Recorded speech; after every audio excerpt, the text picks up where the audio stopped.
नमस्कार दोस्तों, आज हम समास प्रकरण कर रहे हैं। समास प्रकरण में क्या-क्या होता है और ये कैसे-कैसे यूज़ होता है। वर्णों के मेल में जहाँ संधि होती है, वहाँ शब्दों से मेल से समास बनता है। अन्य शब्दों में दो या दो से अधिक शब्दों के मिलन से जो नया स्वतंत्र पद बनता है, उसे समास कहते हैं। परिभाषा: आपस में संबंध रखने वाले दो शब्दों के मेल को समास कहते हैं।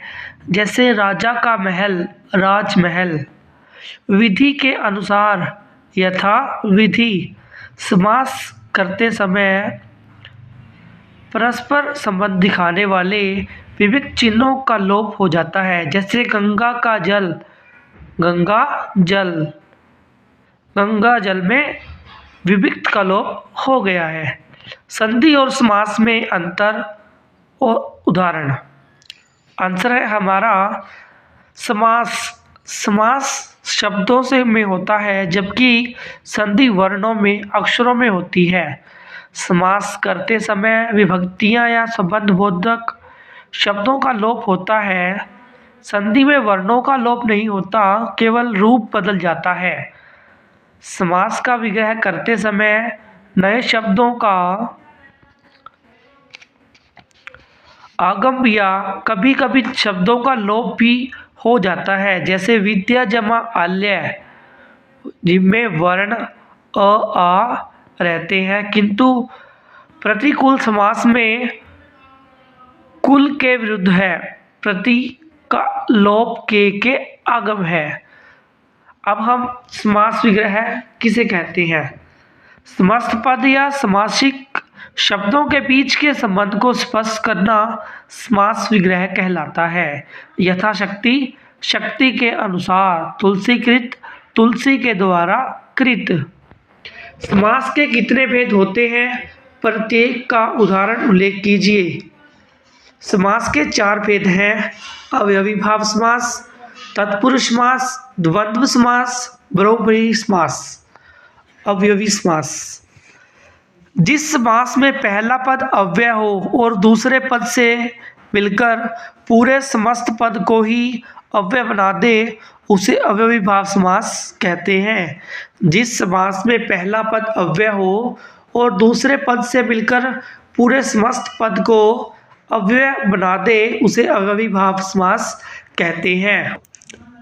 अव्ययी समास का उदाहरण: यथाशक्ति, शक्ति के अनुसार। यथा विधि, विधि के अनुसार। यथा मिति, मति के अनुसार। हर साल, साल साल। हर रोज, रोज रोज। बेकाम, काम के बिना। बेशक, शक के बिना। बेमतलब, मतलब के बिना। घर घर, घर ही घर। अब हम करेंगे तत्पुरुष समास।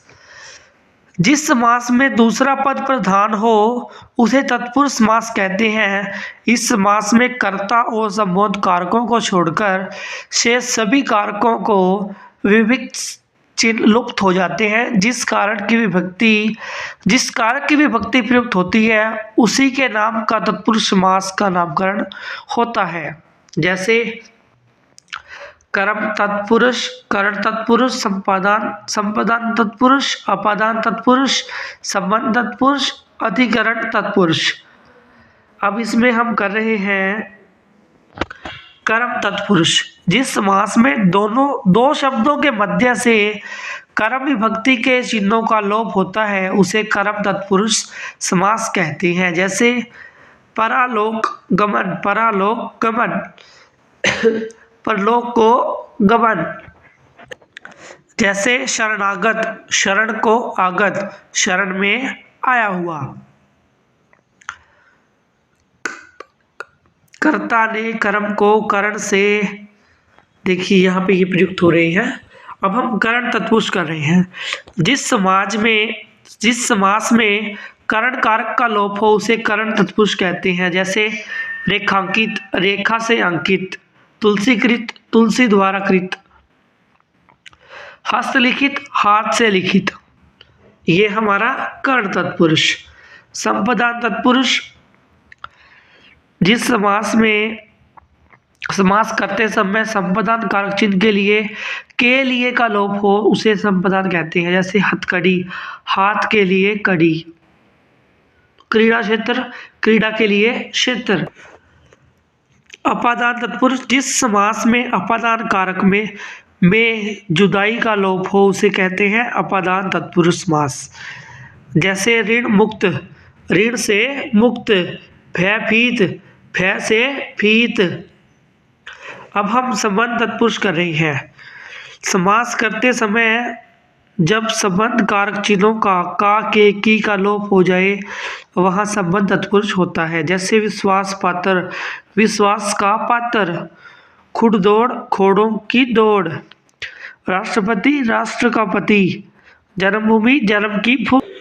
अधिकरण, जिस समास में अधिकरण कारक के विभिन्न चिन्हों का लोप किया जाता है उसे अधिकरण तत्पुरुष समास कहते हैं। जैसे आप बीती, अपने पर बीती। सिर दर्द, सिर में दर्द। दानवीर, दान में वीर। घुड़सवार, घोड़े पर सवार।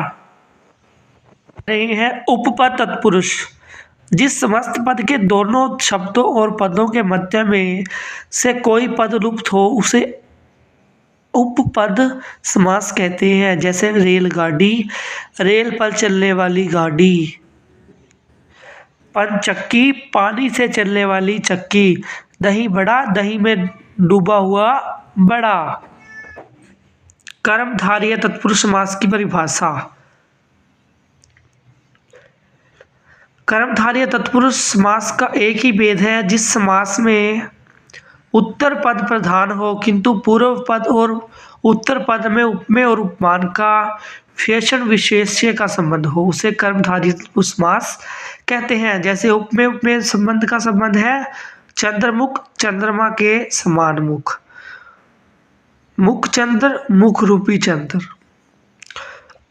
विशेषण विशेष्य से संबंध नील गाय, नीली है जो गाय। नील गगन, नीला है जो गगन। नील कमल, नीला है जो कमल। द्विगु समास। द्विगु समास प्रस्तुत कर्मधारय समास का ही एक भेद है जिसमें पूर्व पद संख्यावाची होता है और दोनों पद विशेषण विशेषज्ञ का संबंध। यह समास समूहवाची भी होता है। जैसे त्रिलोकी, तीनों लोकों का स्वामी। चतुर्वेद, चारों वेदों का समाहार। चौमासा, चार मासों का समाहार। नवरात्र, 9 रात्रियों का समाहार।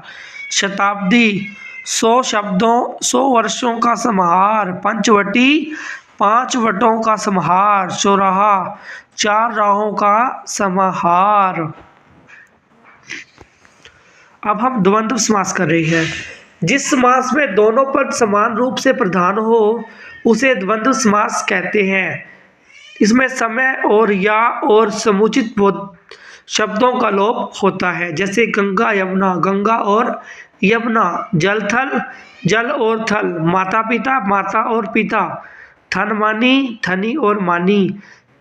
3 4, 3 और 4। छात्र छात्राएं, छात्र और छात्राएं। पृथ्वी आकाश, पृथ्वी और आकाश। रात दिन, दिन और रात। गुण दोष, गुण और दोष। दाल रोटी, दाल और रोटी। घी शक्कर, घी और शक्कर। राजा रंक, राजा और रंक। बहुव्रीहि समास। अब हम बहुव्रीहि समास कर रहे हैं। जब समस्त पद के दोनों पदों में कोई भी पद प्रधान ना हो और कोई बाहर का पद प्रधान हो उसे बहुव्रीहि समास कहते हैं। बहुव्रीहि समास का समस्त पद अन्य पद के विशेषण का कार्य करता है। जैसे 12 सिंगा, 12 सिंगों वाला। महात्मा, महान आत्मा वाला। गिरधर, गिरी को धारण करने वाला। चतुर्भुज, 4 भुजाओं वाला। पतझड़, जिसमें पत्ते झड़ जाते हैं। प्रतिव्रता, एक पति का व्रत लेने वाली। दशानंद, 10 है आनंद जिसके रावण। जितेंद्रिय, इंद्रियों को जीतने वाला। चंद्रमुखी, चंद्र जैसे मुख वाली। नीलकंठ, नीला है कंठ जिसका शिव। चक्र पाणी, चक्र है पानी में जिसके विष्णु। दुरात्मा दुष्ट आत्मा वाला। विशाल हृदय, विशाल है हृदय जिसका, कनफटा फटे कानों वाला। पीताम्बर, पीले हैं अंबर जिसके श्री कृष्ण। सुलोचना, सुंदर है लोचन जिसके स्त्री विशेषण। लंबोदर, लंबे उदर वाला गणेश जी। धर्मात्मा, धर्म में आत्मा है लीन जिसकी धर्मात्मा।